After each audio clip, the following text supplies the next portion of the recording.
एक पावन चरित्र है श्री भक्त गोपाल चरवाहे का। पहले ऐसा हुआ करता था कि सबकी गायें जैसे चराए तो सब लोग अन्न आदि जो है उसके घर भिजवा देते थे और गायें छोड़ देते थे। वो ग्वाला ही कहा जाता था। सैकड़ों लोगों की गाय चराता था और उसके घर में अन्न आदि जो आवश्यक सामग्री है भिजवा दी जाती थी। ना तो एक अक्षर वो पढ़ा लिखा था और ना कभी उसने भगवान का नाम या कोई चर्चा सुनी थी। उसके कोई परमार्थ से संबंध ही नहीं था। बस गाय चराते थे, जंगल में रहते थे, पत्नी भोजन पहुंचा देती थी और परिवार चलाने के लिए गांव के लोग दे देते थे अन्न, क्योंकि सबकी गाय चराते थे। ना तो उसको किसी धर्म का ज्ञान था, ना किसी साधना का ज्ञान था। एक दिन देखा जंगल से एक मंडली जा रही संतों के। ओ श्री राम जय राम जय जय राम, श्री राम जय राम, ऐसे कीर्तन। संत जन पहले मंडली बना के चलते थे तो नाम कीर्तन पद कीर्तन ऐसे। उसको बड़ा आनंद आया। उसको लगा कि इतने झूम झूम कर संत जन गा रहे हैं, किसी से बात नहीं की, पकड़ लिया। अब पूरा तो नहीं, बस उतना राम राम राम राम ऐसे करने लगा। देखो कई बार कहा है यदि आप बिना गुरु मंत्र के भी नाम जप करेंगे तो नाम जप आपको गुरु तक पहुंचा देगा, क्योंकि गुरु प्रदत्त नाम भगवत साक्षात्कार कराता है। 50 वर्ष की अवस्था लगभग हो गई थी। कभी कोई तीर्थयाटन, धर्म कार्य, शास्त्र स्वाध्याय, सत्संग कुछ नहीं। देखो कृपा, विश्वास। अब वो अलौकिक ढंग से नाम में मिठास लगने लगी उसको। तो जोर जोर से कभी कभी नाच पड़ता, चरवाहा है ना, गाता। तो और जो लोग थे उसका उपहास करते, अरे नरक में भी ठौर नहीं मिलेगी, जिंदगी में कुछ पुण्य नहीं किया। ये ऐसे लोग बहुत उपहास करने वाले। ऐसे करने से क्या मिलेगा, नाम से कुछ हो जाएगा। उसने कहा हमने तो कभी सोचा ही नहीं कि कुछ होगा, हम तो ऐसे ही गा रहे हैं। पर ये लोग उपहास कर रहे हैं, क्या गलत है क्या ऐसा गाना? जब तक दृढ़ ज्ञान नहीं होता तब तक माया फिसला सकती है। उसने कहा कि हम किसी लाभ के लिए, बैकुंठ जाने के लिए या कोई लाभ के लिए नहीं जपते, हमें तो अच्छा लगा, वो गा रहे थे संत जन तो हम गाने लगे। क्या सही में आप लोग समझते हैं कि ये गलत है? उनका तुम मूर्ख हो, तुम्हारी क्या समझ में आए? और उपहास करते उसका। उसके मन में एक बात आई, कोई ये प्रमाण दे दे मुझे कि ये जो मैं संतों के मुख से सुना नाम, ये परम सत्य है, ये परम सुखकारी है, और इससे क्या वैकुंठ मिल जाएगा? कोई तो मिले मुझे। और जब किसी के हृदय में ऐसी आकांक्षा होती है तो वही मिल जाते हैं जो सबके हृदय की जानते हैं। एक दिन उसने देखा जब लोग दिल्ली की हंसी मजाक कर रहे थे, उसी समय एक लंगोटी पहने हुए, हाथ में कमंडल और दंड धारण किए हुए कोई वीतराग परमहंस दौड़ा, चरणों में गिर गया। महाराज महाराज, बस एक बात आप बता दीजिए, जो हम राम राम कह रहे हैं, ये लोग उपहास करते हैं, क्या इससे हमारा कल्याण हो जाएगा, वैकुंठ मिल जाएगा? तो उन्होंने कहा बेटा ये बहुत मंगलमय भगवान का नाम है, पर हमें लगता है कि तुम्हें गुरुदेव की आवश्यकता है। यदि तुम गुरु कृपा पात्र बन जाओ तो इन उपहास करने वालों की बातें तुम्हारे मन में नहीं लगेंगी और निश्चित तुम्हें भगवत साक्षात्कार हो जाएगा। तो पैर पकड़ लिया और कहा महाराज आप ही गुरु बन जाओ ना हमारे, आप ही हमें मंत्र दे दो। तो उन्होंने कहा हम तो तीर्थ यात्रा में हैं, ऐसा हम नहीं कर सकते, पर यदि तुम भगवान से प्रार्थना करोगे तो तुम्हारे कल्याण के लिए सदगुरु प्राप्त हो जाएगा। इसलिए जैसे कोई पूछते हैं किसको सदगुरु बनाऊं, तुम कहते किसी को नहीं, पहले भगवान को मानो, श्री हरि को, जगत गुरु श्री कृष्ण को, फिर उनसे प्रार्थना करो कि यदि आप आवश्यक समझते हो कि सदगुरु के रूप में आप आकर के हमारा कल्याण करेंगे तो मुझे पहुंचा दो, या आप स्वयं आ जाओ। मैं नहीं खोज कर पाऊंगा, मेरी वो दृष्टि नहीं है कि मैं किसी महापुरुष को पहचान सकूं। मैं तुमसे सत्य कहता हूं, सदगुरु की जो शरण में हो गया तो उसके जीवन नौका की डांट सदगुरु अपने हाथ में ले लेते हैं। फिर उसको कोई भय, कोई उपहास, कोई लज्जा नहीं सताती। वो सुखपूर्वक इस दुखद अपार संसार समुद्र से पार हो जाता है। पर बेटा, तेरे ऊपर भगवान की बड़ी कृपा है, क्योंकि तू संतों को मानता है। तू मेरी बात पर विश्वास कर ले, अंदर से तू एकांत में रो, तुझे सदगुरु मिल जाएंगे। अब ऐसा कहकर वो अपने राह में चले तीर्थ यात्रा के लिए। अब वो खोजता, एकांत में बैठकर देखता, कभी कभी वो पेड़ पे चढ़ जाता कि कोई संत तो नहीं आ रहे हैं। अब उसके लिए वहां भोजन पहुंच जाता, पाता, गाय देखता और बस खोज करता कि सदगुरु आ जाए, सदगुरु आ जाए। बहुत समय व्यतीत हुआ, पर उसका विश्वास नहीं टूटा कि संत ने कहा था कि तुम भावना करो कि सदगुरु आ जाएंगे। भगवान सदगुरु बन करके आ गए। वही है सदगुरु। देखा सामने से बड़े तेजस्वी महात्मा बड़े तीव्र गति से आ रहे हैं। वो दौड़ा, गुरुदेव गुरुदेव, चरणों में लौट गया। चरणों में जे ही गिरा तो एक बिजली सी दौड़ी उसके हृदय में। अब बात बन गई, गुरु मिल गए। वो खड़े हो गए। देखते ही सात्विक भाव उत्पन्न हो रहा है, आंसू निकलने लगे। देखते ही मन में आया कि जो संत कह रहे थे सदगुरु मिल जाएंगे, यही हमारे सदगुरु हैं। हृदय में उत्साह, आतुर आवाज, प्रभु मुझे भवसागर से पार करने वाला गुरु मंत्र दे दो। ऐसे थोड़ी दीक्षा दी जाती कि गली चलते दी जाए। दूंगा, जा पहले स्नान करके आ, फिर एकांत स्थान में बैठेंगे, फिर तेरे को उपदेश देंगे। बोला, महाराज मैं जंगली आदमी हूं, गाय चराता हूं, हमारा घर बार से कोई आना जाना नहीं, यही भोजन आ जाता है। संत ने कहा, अच्छा स्नान करो। स्नान करके आए। एक पेड़ के नीचे, भाई मैं तुझे कुछ नियम दूंगा, कुछ शर्त। तो अब महाराज गंवार आदमी है, ना हम आपका कोई नियम पालन कर पाएंगे, ना कोई व्रत पालन कर पाएंगे, ना कोई साधना कर पाएंगे। आप देख लो हमारी हालत। 50 साल का हूं, पढ़ा लिखा बिल्कुल नहीं, कोई धर्म कर्म नहीं जानता, गाय चराता हूं। मुझसे बहुत बातें नहीं सदेंगी। अगर एक कोई बात बता दो तो प्रण करता हूं जिंदगी में प्राण त्याग सकता हूं, पर एक बात, कोई एक नियम कोई दे दो। हमें बहुत नियम तो नहीं समझ में आएंगे, एक कोई बात बता दो कि ऐसा कर लेना और मंत्र जपना, तो हम प्राण त्याग सकते, पर आपकी आज्ञा उल्लंघन, पर बहुत हम बातें नहीं मान पाएंगे क्योंकि हमारे इतना ज्ञान नहीं है। गोपाल के वचन सुन करके बहुत प्रसन्न हुए संत भगवान। एक नियम तुझे देता हूं, हमारे आराध्य देव श्री कृष्ण हैं, गोविंद हैं। आज से तुम्हारे आराध्य देव गोविंद हुए, हां श्री कृष्ण हुए। बिना उनको पवाए तुम्हें पाना नहीं है, बस यही तुम्हारे लिए नियम है। तुम्हारे पास जो आवे, सूखी रोटी, दूध, छाछ, जो भी, बिना उनको पवाए पाना नहीं है। सीधा सरल आदमी। गुरुदेव प्राण चाहे चले जाएं, बिना उनको पवाए आज के बाद कभी जिह्वा पे कुछ नहीं जाएगा। ऐसा गुरुजन आदेश करते हैं वैष्णव मार्ग के पथिकों को कि जल भी बिना अर्पित किए मत पियो। अगर आप बिना अर्पित किए पीते हैं तो आपकी बुद्धि में इष्ट देव के प्रति ममत्व तो नहीं आ पाएगा, नहीं आ पाएगा। अब तो गोपाल नाच पड़ा कि गुरु मिल गए, गुरु मंत्र मिल गए और इष्ट का पहचान मिल गई। उसी समय घर से भोजन आया, वही कभी चटनी रोटी, ऐसे ही बैठा एकांत वृक्ष के नीचे, आओ गोविंद भोग पाओ। अब गोपाल विचार में लगा कि आ तो रहे हैं ही नहीं, और गुरुजी ने कहा बिना पवाए पाना नहीं। पूरा दिन व्यतीत हो गया।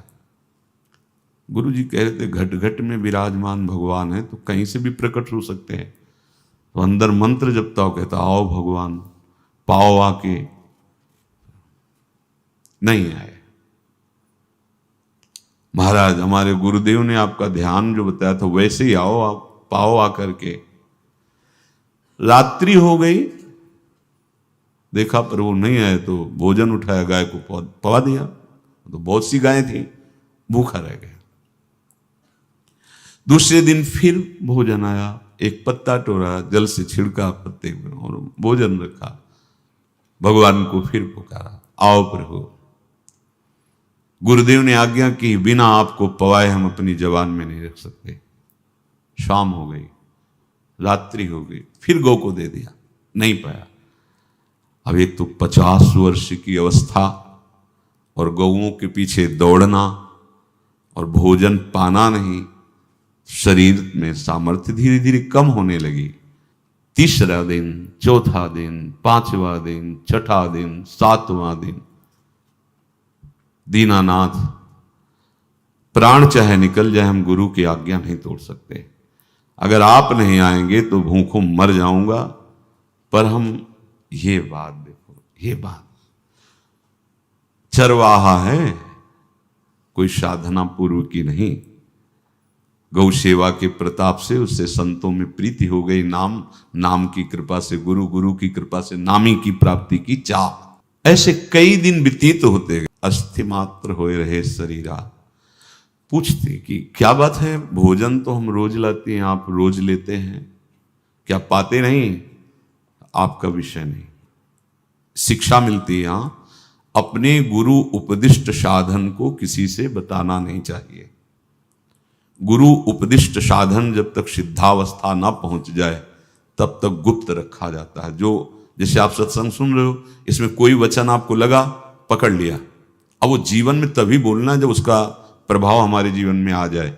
नहीं ऐसे नहीं बोलना, नहीं तो निकल जाएगा। और अगर रोक लिया तो मंथन करेगा अंदर और आपको उसमें स्थित कर देगा। एक भी शब्द नहीं बताया कि हमारी गुरु दीक्षा हो गई, गुरुजी ने कहा था पवा के पाना, और इतने दिन हो गए भगवान तो आ नहीं रहे, इसीलिए हम पा नहीं रहे, तो हमारी ये दशा है। देखो आज का समय ऐसा है कि प्रगट में सब इंद्रियों के पोषण की व्यवस्थाएं भगवान दी, चाहे गृहस्थ हो चाहे विरक्त हो, लेकिन क्या हमारे अंदर निष्ठा है ऐसी? सबरी जी जब उनके गुरुदेव पधारने लगे तो चरणों में रो के गिरी कि प्रभु, इस पूरे विश्व में मुझ अधम को सिर्फ आप ही प्यार करने वाले, आप ही ने दुलार करके मुझे रखा, नहीं सब जगह ठोकर मिलती, कोई भी संत महात्मा हमारी तरफ देखना नहीं चाहते, और प्रभु आप जा रहे हो, आप कैसे जीवन? जानते हो क्या कहा? हम तो भजन के प्रभाव से भगवान के धाम जा रहे हैं। बेटा, भगवान स्वयं चलकर तुम्हारे पास आएंगे। सबरी जी बहुत वर्षों तक कभी गुरु के वचनों पर अविश्वास नहीं हुआ, क्यों कहते थे भगवान आएंगे, रोज पावड़े डालती हूँ, सोहनी लगा के जल छिड़कती हूँ, रोज लगता है फुसला तो नहीं दिया गुरु जी ने? नहीं, गुरु के वचन भगवान आएंगे। शायद ऐसा वर्णन की शास्त्र हजार वर्ष सोचो जरा, और भगवान आए और सबरी को निहाल किया। ऐसे हो गुरुदेव ने कहा है भगवान आएंगे, जब तक वो ना पाएंगे तब तक हमने कहा है कि और उनका उद्देश्य अलग था कहने का कि आप भगवान को भोग लगा के पाइएगा और भजन कीजिएगा तो मंत्र के प्रभाव से तुम्हारे मानस पटल पर भगवान दिखने लगेंगे। ऐसा होता है, पर वो सीधा आदमी सीधा समझा, जब तक भगवान नहीं पाएंगे तब तक हमें नहीं पाना। 18 दिन बीत गए, कुछ ना खाना न पीना।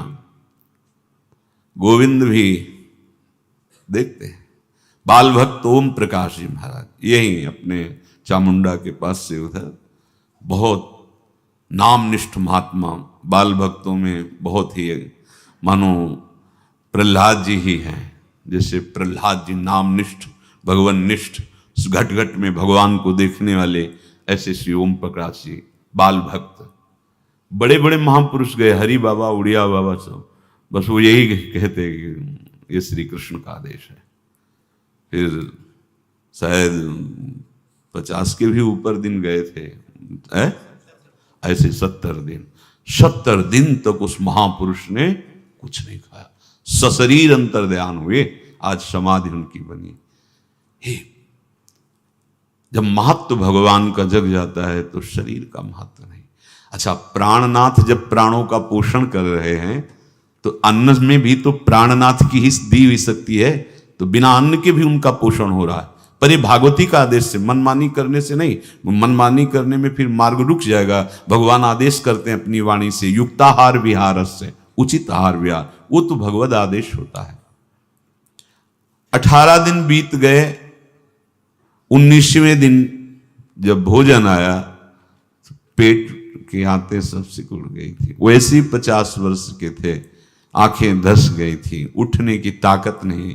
पत्नी ने फिर कहा कि आप कुछ तो बताइए कि क्या आपको कोई रोग हो रहा है, आप भोजन नहीं पा रहे, मैं रुक जाऊं यही आपकी सेवा के लिए, या आप घर चलिए। कोई उत्तर नहीं, आप जाइए, हम ठीक हैं। ऐसा फिर धीरे से पत्ता लाए, छिड़का, भगवान आओ, पाओ आकर के। शाम हो गई, फिर गाय को दे दिया।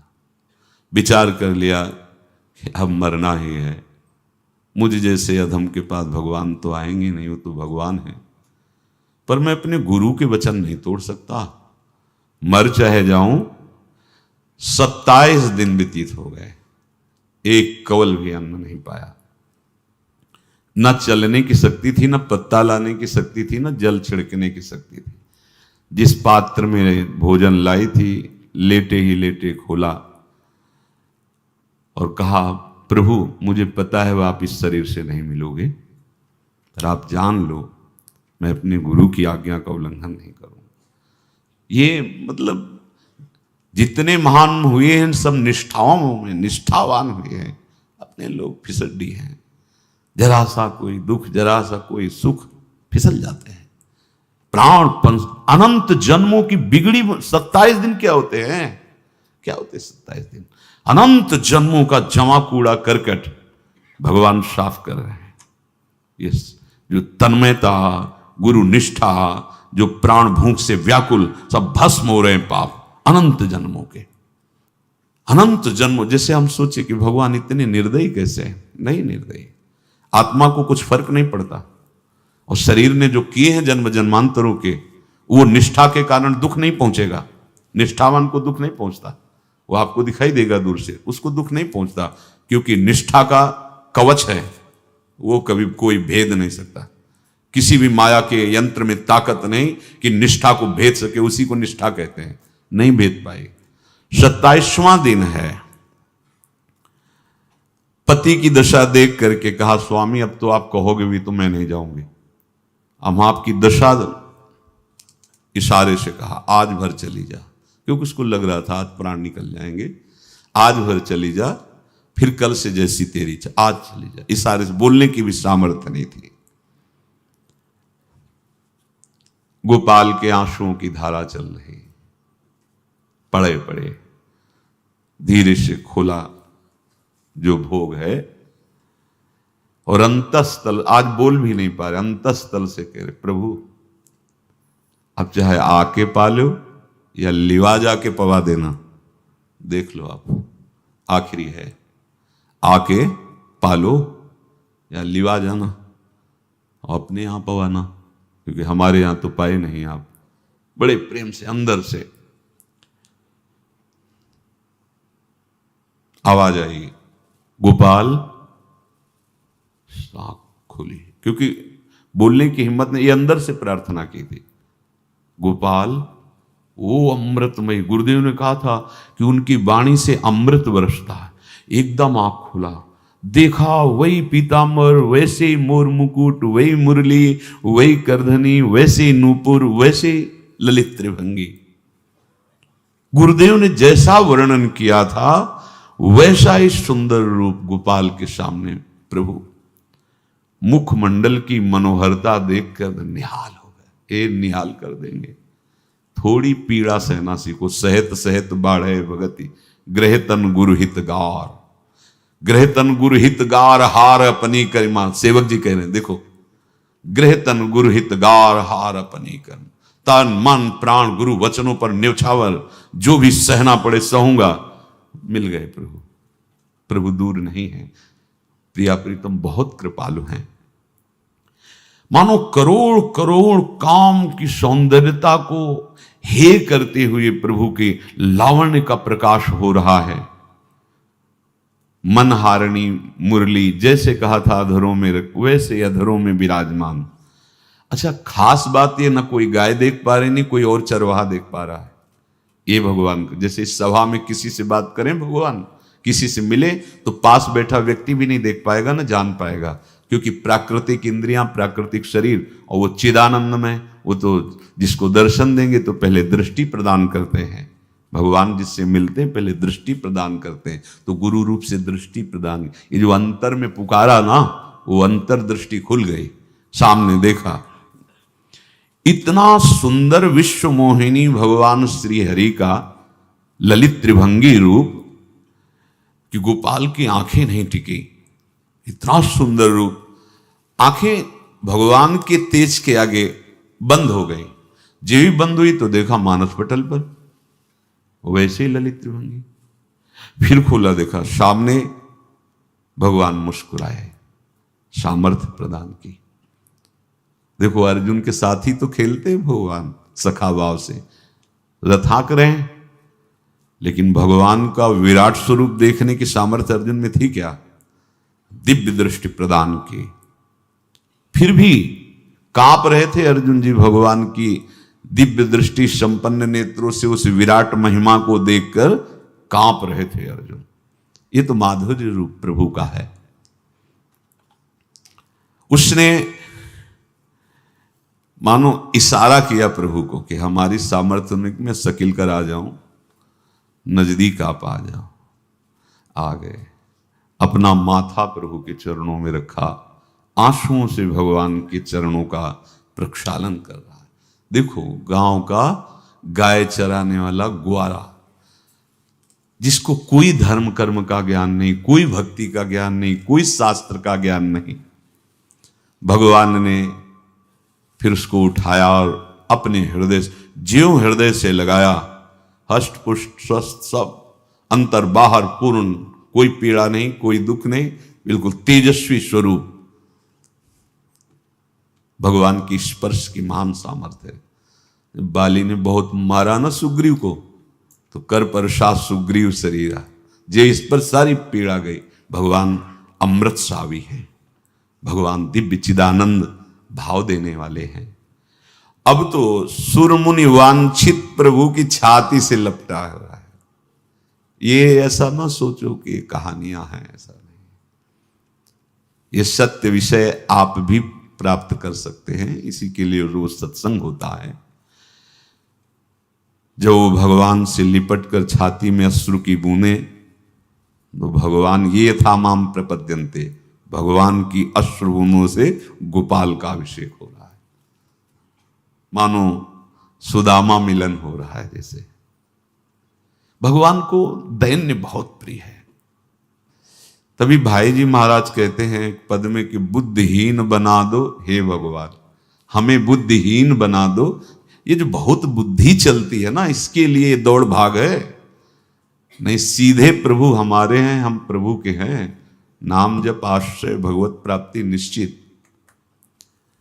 भगवान बोले, प्यारे गोपाल अब तो रो मत, देख मैं तेरे प्रेम में पगी हुई ये जो सूखी रोटियां हैं अभी पाता हूं। और भगवान बैठ गए और उसके घर की जो रोटी थी उसे, देखो मुझे त्रिभुवन का कोई भी भोग प्रसन्न नहीं कर सकता गोपाल, मुझे त्रिभुवन का कोई भोग प्रसन्न नहीं कर सकता। इस बात को समझो। जिनको ये भ्रम हो कि हम अधर्म से कमा के 56 भोग लगा के प्रभु को प्रसन्न कर लेंगे, तो ये बात सुनो। कह रहे मुझे त्रिभुवन का कोई भोग प्रसन्न नहीं कर सकता, मैं ऐसे ही अन्न की चाह रखता हूं। भगवान के वचन, जैसे दुर्योधन का महल का सब वैभव त्याग के, स्वागत ठुकरा के और विदुरानी जी के हाथ का छिलका पाया, मैं ऐसे ही अन्न की चाह रखता हूं, भगवान कहते हैं, बलिहारी है। कभी प्यार से एकांत में रो के इनको पवाना सीखो। भले आप इतनी कटोरी में सब्जी, 2 रोटी, और अगर दैन्य भाव से कि नाथ कहाँ आप और कहाँ, कैसे आपको पवाएगा, जो छवि है ना, पंखा करते जाओ ऐसे बीच बीच में जल पिला, देखो ना, ये था माम प्रपद्यन्ते तास्तते भजम। आप जैसा मानोगे वैसा ही वो व्यवहार करेंगे, पक्का समझ लो। गोपाल जो सच्चे हृदय से मुझे पुकारता है, मैं अवश्य उसको मिलता हूं। जो प्रेम पूर्वक मुझे पवाता है, मैं अवश्य उसका पाता हूं। पत्रम पुष्पम फलम तोयम ये में भक्त्या, भक्ति पूर्वक जो पवाया। भक्ति पूर्वक का मतलब दैन्य। अभक्त में अहंकार होता है, देखो ये किया मैंने, वो भगवान स्वीकार नहीं करते। वो आपका शुभ कर्म बन सकता है, अब वो भी धर्म से कमाई की है तो, पर भगवान की प्रसन्नता का हेतु होगा दैन्य। जहां भी देखो हमारे स्वामी को, जहां भी देखो दैन्य में बिके हुए पाए गए, दैन्य में। और ये दैन्य किसी बाजार में नहीं मिलती, ये दैन्यता बनावटी नहीं होती, ये वस्तुता हृदय की होती, भगवत प्रदत्त ही होती है। पर जो संत सदगुरुदेव की आज्ञा का अक्षरशः पालन करे तो इस दैन्य का निश्चित प्रादुर्भाव हो जाएगा, अहंकार गलित हो जाएगा। वत्स, मैं किसी भी वस्तु का कभी भूखा नहीं हूं। मानो गोपाल के बहाने से हमको समझा रहे हैं, क्या चाहिए भगवान को, क्या चाहिए? कुछ भी कर लो, माना कि तुम तात्कालिक वर्तमान दुख को मिटा सकते हो, तात्कालिक, लेकिन संपूर्ण दुखों को मिटाने के लिए हरिनाम गरज रहा है, राधा नाम गरज रहा है। आपसे प्रार्थना है, समझो इस बात को। कलयुग केवल नाम आधारा। देखो, सुन के राम राम शुरू किया, मिल गए सिद्ध सदगुरुदेव, दे दिया मंत्र, बता दी निष्ठा, और मिल गए भगवान। और भगवान कह रहे हैं, अब तेरे जीवन में कभी दुख का लेस नहीं रहेगा, तू अब घर जा, अब किसी की गाय चराने की जरूरत नहीं है, कुल परंपरागत तेरे लक्ष्मी बढ़ती रहेगी, तुझे कुछ करने की जरूरत नहीं। देखो, बड़े बड़े सोने के पहाड़ किसी सुनार ने बनाए क्या? प्रभु ने तो बनाया। भगवान हंसते हंसते समझ ही नहीं पाए और अंतर्धान हो गए। अभी गोपाल कुछ अपने मन भर के देख नहीं पाया था, कह नहीं पाया था, भगवान अंतर्धान हो गए। अब तो चिल्ला चिल्ला के रोने लगा और विवश होके आंख मूंदी तो देखा उसके मानस पटल पर छाए। अब तो राजी हो गया कि ये मेरे प्रभु ऐसी जगह विराजमान हो गए, कोई देख नहीं पाएगा, हम रोज बात करेंगे, रोज दर्शन करेंगे। नारायण या गौर श्याम को हृदय निकुंज बसइए। तो इसलिए धैर्य धारण करके, कितना भी कष्ट हो, अब पीछे मत हटो, फिसलो मत। माया अपने पार्षदों को भेजेगी। प्रभु का चिंतन छूटे वो कुछ भी स्वीकार नहीं। प्रभु का चिंतन होते हुए जो हो रहा है उनका सृष्टि का कार्य है, जो जो जिसको सेवा दी हो रहा है। हमारा प्रभु का आश्रय अगर बदला किसी व्यक्ति का आश्रय या किसी अन्य का आश्रय, बहुत घाटा हो जाएगा। अपने इस मन को देखते रहिए कि ये प्रभु को प्रथम नंबर में रखता है या द्वितीय नंबर में। हमें तो लगता है ये हो सकता है चौथे पांचवें नंबर पे रखता हो।